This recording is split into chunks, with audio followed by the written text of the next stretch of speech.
Welcome to nursing chronicles YouTube channel. आज का हमारा टॉपिक है यूरिनरी इनकॉन्टिनेंस। आपने कॉम्पिटिटिव एग्जाम्स के अंदर देखा ही होगा, एक या दो क्वेश्चन यूरिनरी इनकॉन्टिनेंस से रिलेटेड पूछे जाते हैं, जिसके अंदर आपको सिम्टम्स दिया गया होगा या फिर टाइप्स पूछा होगा या डिस्क्रिप्शन से रिलेटेड कुछ पूछा गया होगा। तो चलिए आज हम इस टॉपिक को देख लेते हैं शॉर्ट में, टू द पॉइंट। सबसे फर्स्ट हम देखने वाले कि यूरिनरी इनकॉन्टिनेंस जो होता है वो होता क्या है। Urinary incontinence is the involuntary leakage of the urine. Urine का जो लीकेज है वो इनवॉल्युंटरी हो जाता है, तो वो हमारी कंडीशन कहलाती है यूरिनरी इनकॉन्टिनेंस। इसके जो होते हैं अलग अलग टाइप्स होते हैं, टोटल 6 टाइप्स हम देखने वाले हैं। अब हम टाइप्स के अकॉर्डिंग जो होता है इसका डिस्क्रिप्शन, इसी के साथ ही कॉजेज और की सिम्टम्स भी देखेंगे। सबसे फर्स्ट टाइप की हम बात करते तो वो रहेगा हमारा स्ट्रेस इनकॉन्टिनेंस। चलिए, स्ट्रेस इनकॉन्टिनेंस का मतलब क्या होता है। Leakage when pressure is placed on the bladder. जब ब्लैडर के ऊपर प्रेशर प्लेस्ड होता है तो उसकी वजह से लीकेज हो जाता है, तो वो हमारा कहलाता है स्ट्रेस इनकॉन्टिनेंस। जिसके कॉजेज क्या रह सकते हैं, या तो हमारा पेल्विक फ्लोर मसल जो है वो वीक हो गया हो, और यह कब हो सकता है, चाइल्ड बर्थ की वजह से हो सकता है या फिर किसी सर्जरी की वजह से। इसी के साथ ही एज जिस तरह से इंक्रीज होती है वैसे भी मसल वीकनेस हमें पेल्विक फ्लोर की देखने को मिलती है। उसके बाद हम बात करेंगे इसके की सिम्टम्स के बारे में। लिक्स during coughing, laughing, sneezing and lifting. इसके अंदर क्या होता है कि कफ करते वक्त या फिर हंसते हुए या फिर स्नीजिंग के वक्त या फिर कुछ हैवी लिफ्ट कर रहे तो जो होता है यूरिन लीक हो जाता है, तो वो कहलाता है हमारा स्ट्रेस इनकॉन्टिनेंस। आपको जो होता है एग्जाम के अंदर पूछा जा सकता है कि कौन से टाइप का यूरिनरी इनकॉन्टिनेंस होगा। अगर कफिंग, लाफिंग या स्नीजिंग, लिफ्टिंग के वक्त लीकेज हो रहा है तो वहां पर आपका आंसर रहेगा स्ट्रेस इनकॉन्टिनेंस। चलिए बढ़ते हैं नेक्स्ट टाइप की तरफ। नेक्स्ट टाइप है हमारा अर्ज इनकॉन्टिनेंस। अर्ज इनकॉन्टिनेंस का मतलब क्या होता है, सडनली इंटेंस और urge to urinate followed by leakage. यहाँ पर क्या होता है, सडन और इंटेंस अर्ज होता है यूरिनेट के लिए, लेकिन फिर क्या होता है, लीकेज हो जाता है। और यह ज्यादातर हमें जो देखने को मिलता है वो ओवर एक्टिव ब्लैडर की वजह से होता है। कॉजेस इसके वही है, ओवर एक्टिव ब्लैडर मसल या फिर कोई न्यूरोलॉजिकल डिसऑर्डर हो तो वहां पर भी अर्ज इनकॉन्टिनेंस होने के चांसेस रहते हैं।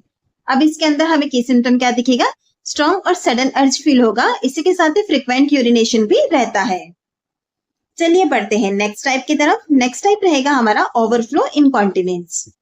ओवरफ्लो इनकॉन्टिनेंस का मतलब क्या होता है, bladder doesn't empty completely leading to overflow.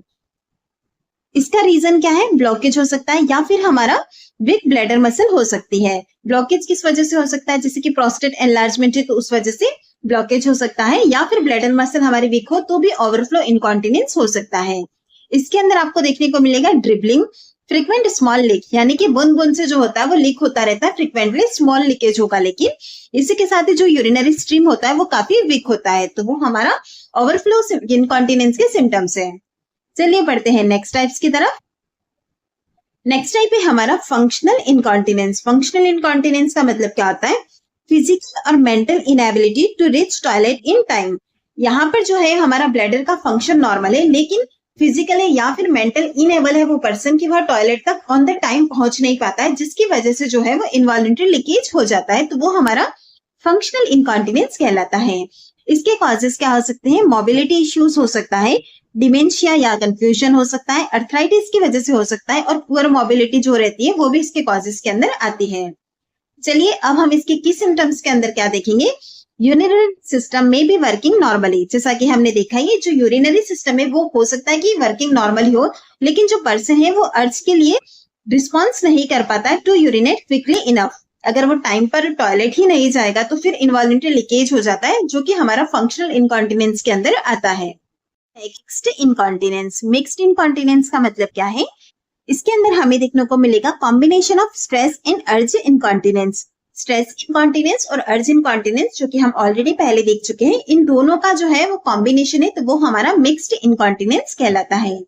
इसका कोर्स क्या है, यह हमें ज्यादातर ओल्डर वुमेन जो होती है उनके अंदर देखने को मिलता है। कि सिम्टम्स की अगर हम बात करें तो दोनों ही टाइप के जो हमने देखे थे, स्ट्रेस और अर्ज इनकॉन्टिनेंस के दोनों ही टाइप के हमें दिखेंगे, जिसके अंदर की urgency plus leak with activity दोनों ही होता है।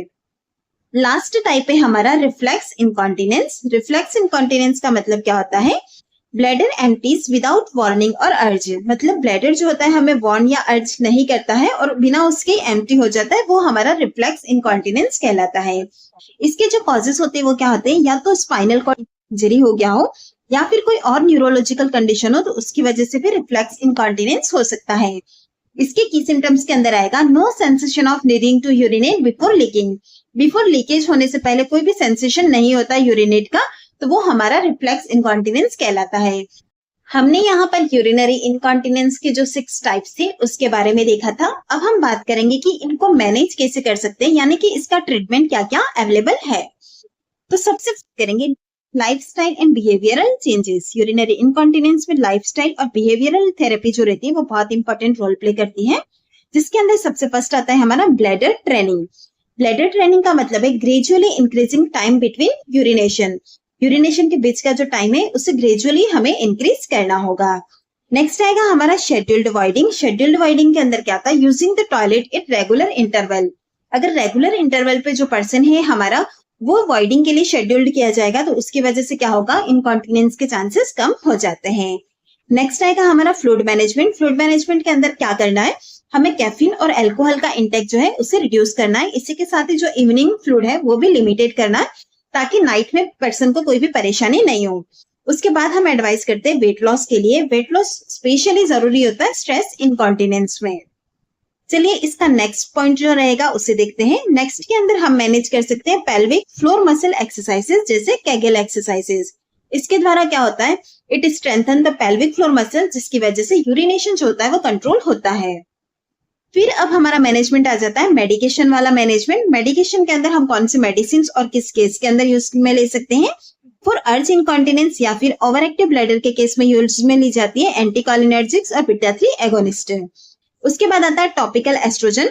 फॉर पोस्ट मेनोपॉजल वुमेन के अंदर विथ वेजाइनल एट्रोपी है तो वहां पर टॉपिकल एस्ट्रोजन दिया जाता है। इसके बाद आता है हमारा अल्फा ब्लॉकर। अल्फा ब्लॉकर का रोल रहता है for main with enlarge prostate वाले केस के अंदर। चलिए अब हम इसके अंदर कौन कौन सी सर्जरी परफॉर्म की जाती है वो देख लेते हैं। सर्जरी जो होती है वो मेजर केसेस के अंदर परफॉर्म की जाती है, जहां पर कि हमारे ऊपर वाले तीनों मेथड जो है वो काम नहीं कर रहे, तो वहां पर सर्जरी प्रोसीजर होता है। सबसे फर्स्ट आता है इसके अंदर sling procedure. To support the urethra को सपोर्ट करने के लिए स्लिंग प्रोसीजर किया जाता है। उसके बाद आता है ब्लैडर नेक सस्पेंशन। उसके बाद आएगा हमारा artificial urinary sphincter. Mostly in the man के अंदर इसे प्लेस किया जाता है।